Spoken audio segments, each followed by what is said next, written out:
still works. As long as it's recording, I suppose I might as well say something.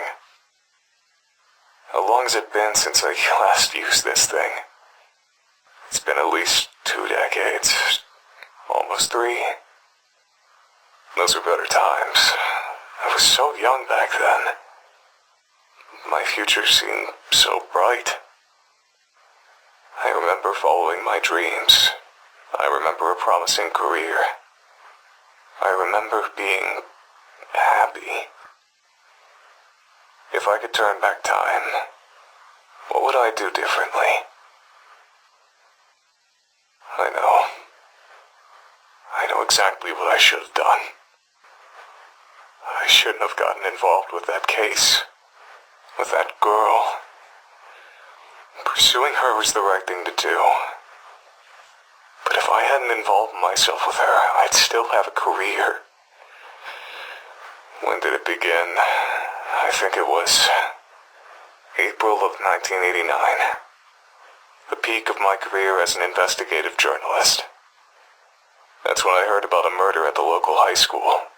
The police had no leads. I decided to investigate it myself. I tried to be a hero. And that was the worst mistake of my life.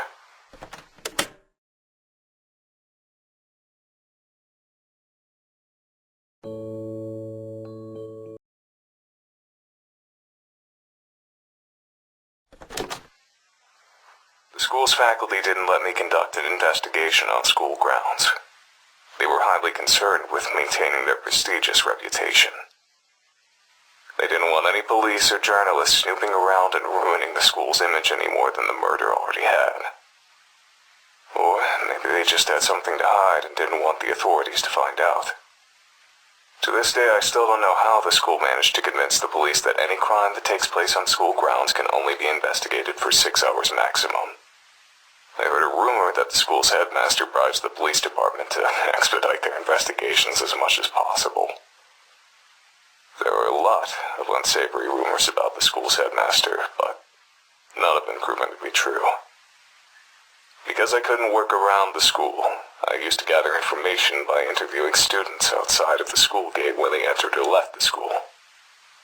It was at this point in time that I noticed a peculiar girl who was quite obviously stalking one of her seniors. I decided to keep my eye on her, and before long, I began to observe some disturbing behavior from her.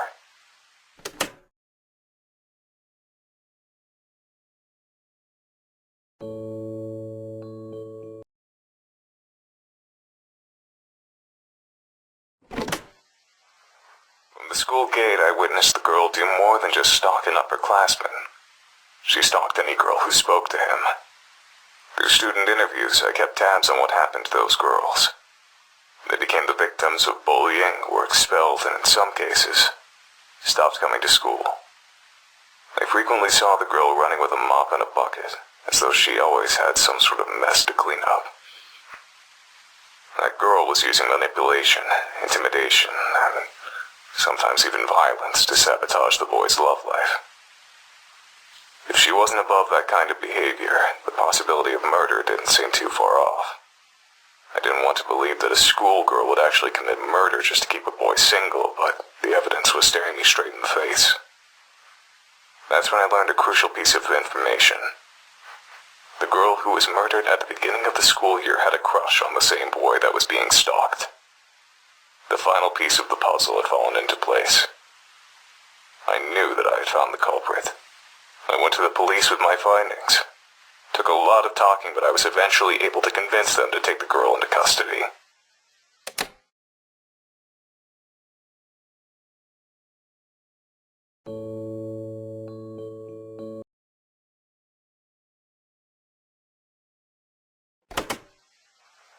The idea of a murderous schoolgirl was scandalous enough to attract lots of attention. Word of her arrest quickly spread across the entire nation. The trial turned into a media circus. I became a celebrity practically overnight. I didn't want to be a public figure, but I did want my investigative skill to be recognized. I hoped that all the attention would boost my career. As it turns out, I was dead wrong. That manipulative little schoolgirl put on the best act I've ever seen. She cried non-stop, feigned ignorance at every opportunity, and had an excuse for every accusation leveled at her. The court fell in love with her, the media fell in love with her, the entire damn nation fell in love with her. She called me a dirty pervert who enjoyed leering at schoolgirls. She called me a fame-seeking yellow journalist. She claimed that I only accused her of murder for sensational headlines.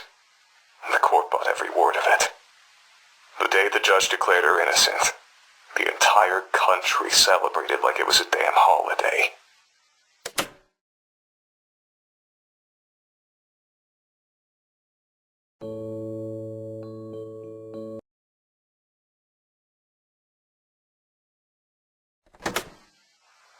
From that day forward, I was a national disgrace.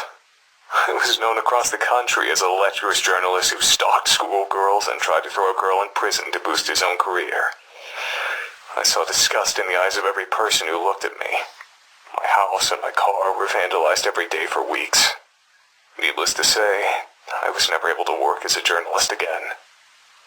The police department that arrested the girl was also the subject of national criticism. They were accused of being incompetent fools who would arrest anyone without sufficient evidence. Ever since then, the police in that town have been extremely lenient in an attempt to repair their reputation, and don't want to go anywhere near the local high school except for extremely brief periods of time. But the worst part of the entire experience didn't come from the media or the public. Immediately after the trial, I tried to escape the press by hiding in an alley behind the courthouse. Only one person found me there. It wasn't a journalist or a reporter. It was the girl that had just been declared innocent. I'll never forget her face that day. She was smiling, but her eyes were blank, empty, soulless, like a doll's eyes.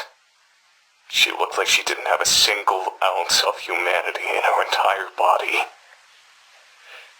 With that smiling face, she said to me, "It would be very easy to make your death look like a suicide. Don't ever cross me again." She turned around and left without another word.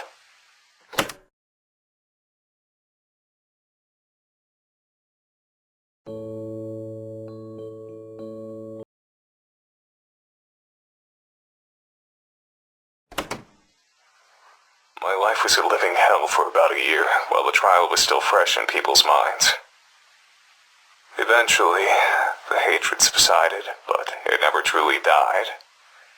There was always someone who recognized me, no matter how much I tried to change my appearance. Finding employment was nearly impossible. I drifted between part-time jobs and spent my free time drinking to ease the pain of becoming the national punching bag. It was around this point in time that I met my future wife. I still don't understand what she saw in me. I was an absolute wreck, not to mention the laughingstock of the entire country. But as soon as we met, she wanted to spend every waking moment with me. She wouldn't let me out of her sight, and got possessive if another woman so much as looked at me. I quickly came to depend on her for everything. It wasn't long before I couldn't live without her. I certainly wasn't in any state to take care of myself. I was like an adult-sized baby, helpless and vulnerable. Who knows? Maybe that's what she was attracted to. Maybe she just wanted to experience the sensation of owning a person. Maybe she wanted to keep a human pet. Maybe all she wanted was someone who she could emotionally depend on. Even after all these years, I don't understand why anyone would waste their time with a man like me. But none of that mattered. Despite all my flaws, she accepted me. And that's all I needed. We got married about 6 months after meeting each other.